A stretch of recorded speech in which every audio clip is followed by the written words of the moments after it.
Everyone, welcome back to our channel eLearn tech Saathi. और मैं आशीष गोयल बात करने जा रहे हैं आज हम स्विच केस की सी के अंदर। तो आइए जानते हैं सी के अंदर स्विच केस कैसे काम करता है। सी के अंदर स्विच केस के साथ हम कैसे यूज कर सकते हैं। Switch case statement in C is use to run the different parts of code depending on the value of one expression, and it works like an easier option instead of the writing many if else if statement. तो जो बहुत सारे if else if statement हम लगाते हैं उसका reason होता है कि हमारे पास में कोई कंडीशन होगी और जो नंबर ऑफ कंडीशन है उसमें से कोई एक कंडीशन ट्रू होने वाली है। तो अगर उस केस में हम काम करते हैं तो हम स्विच केस का यूज कर सकते हैं, लेकिन कुछ चीजों का ध्यान रखते हुए। जैसे स्विच केस केवल इक्वालिटी के लिए हम यूज कर सकते हैं, जहां पे एग्जैक्ट वैल्यू मैच करानी हो तो ही हम यूज कर सकते हैं। इंटीजर या करेक्टर्स के लिए हम यूज कर सकते हैं, अदर देन दैट हम यूज नहीं कर सकते।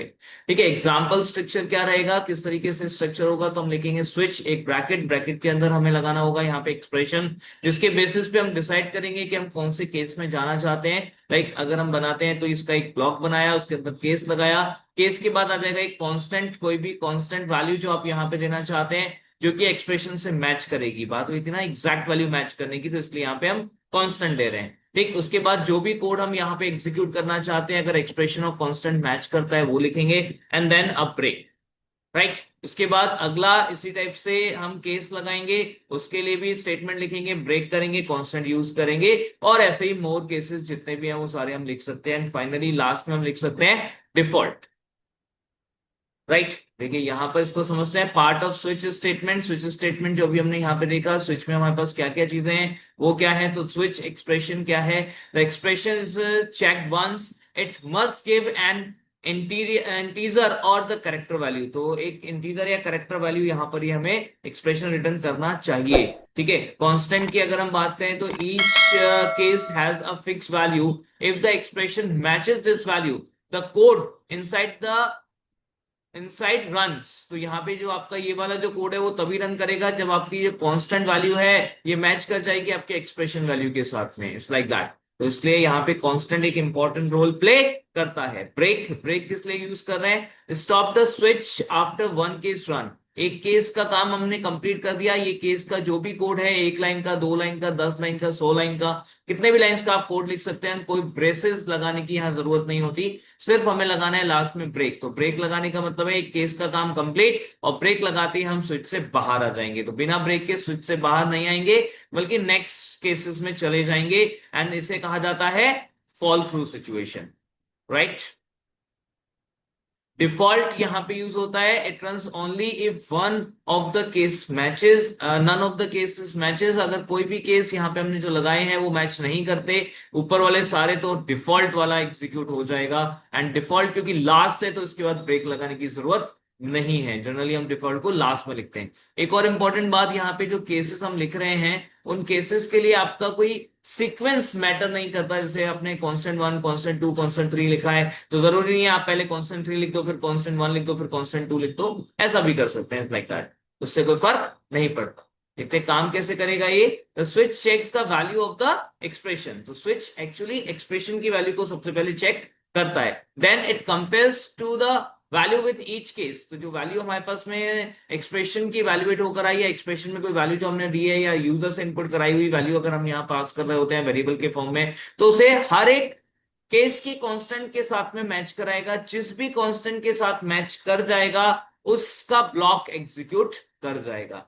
And then finally the break ends the switch.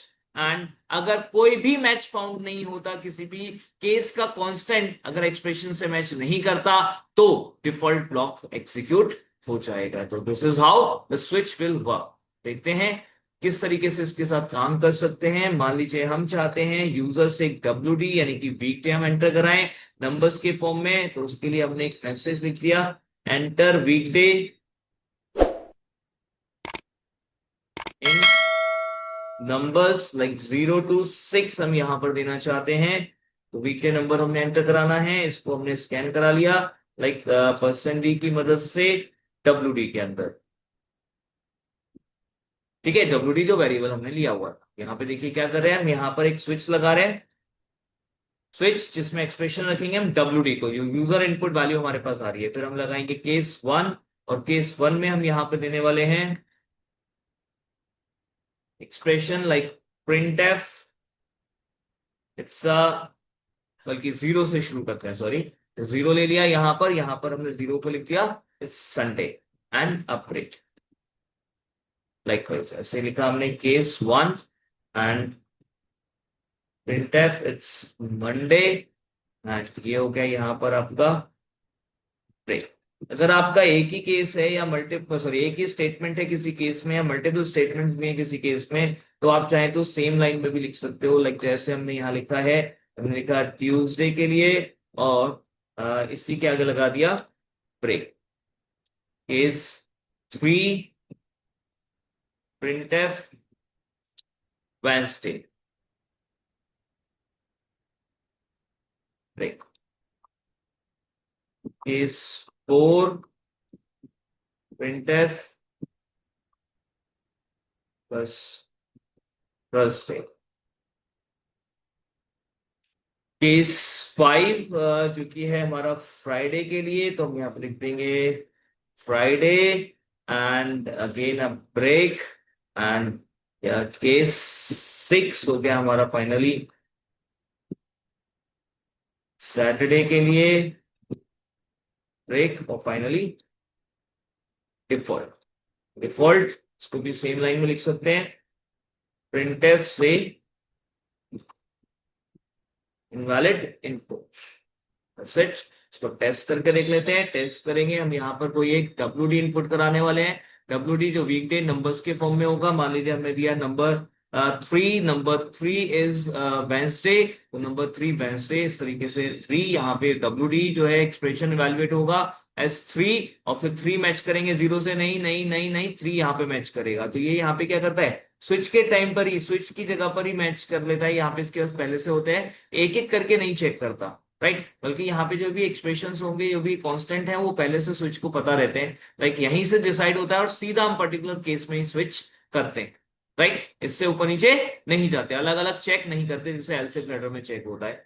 तो यहाँ पर देखिएगा, इसको ध्यान से एक चीज समझिएगा, अगर आप यहाँ पे ब्रेक हटा देते हैं तो क्या होने वाला है, जो फॉल थ्रू अभी हम बात कर रहे थे, तो आइए समझ लेते हैं फॉल थ्रू को। यहाँ पे थोड़ा सा, ये सारे ब्रेक्स हमने यहाँ से हटा दिए, और उसके बाद जब हम टेस्ट करेंगे तो क्या होगा, अगर हम थ्री देते हैं, देखिए थ्री देते हैं हम यहाँ पर, तो बात हुई थी जैसे हम थ्री देंगे तो WD जो एक्सप्रेशन है वो यहाँ पर इवेलुएट होगा और यहाँ चेक होकर सीधा हम स्विच थ्री में पहुंचेंगे। तो स्विच थ्री में पहुंचेंगे, वेंसडे आना चाहिए, बिल्कुल ठीक है, वेंसडे आएगा। लेकिन वेंसडे के बाद क्या, अभी ब्रेक तो लगाया नहीं है, तो बाद में क्या होगा, बाकी सारे केसेस में भी हम चले जाएंगे। तो देखिए थर्सडे, फ्राइडे, सैटरडे और इनवैलिड इनपुट, ये सारे आउटपुट भी यहाँ पे आ रहे हैं। देखिए वेंसडे आ गया, वेंसडे के बाद थर्सडे आ गया, थर्सडे के बाद फ्राइडे आ गया, फ्राइडे के बाद सैटरडे भी आ गया, और सैटरडे के बाद फाइनली आपका इनवैलिड इनपुट भी आ रहा है। तो this is known as the fall through. तो नेक्स्ट सेशन में हम देखेंगे फॉल थ्रू को यूज कैसे कर सकते हैं। तो इस वीडियो में आपने क्या सीखा जरूर बताएं, आपको वीडियो कैसी लगी कमेंट करके जरूर बताएं, लाइक शेयर सब्सक्राइब जरूर करें। Thank you very much.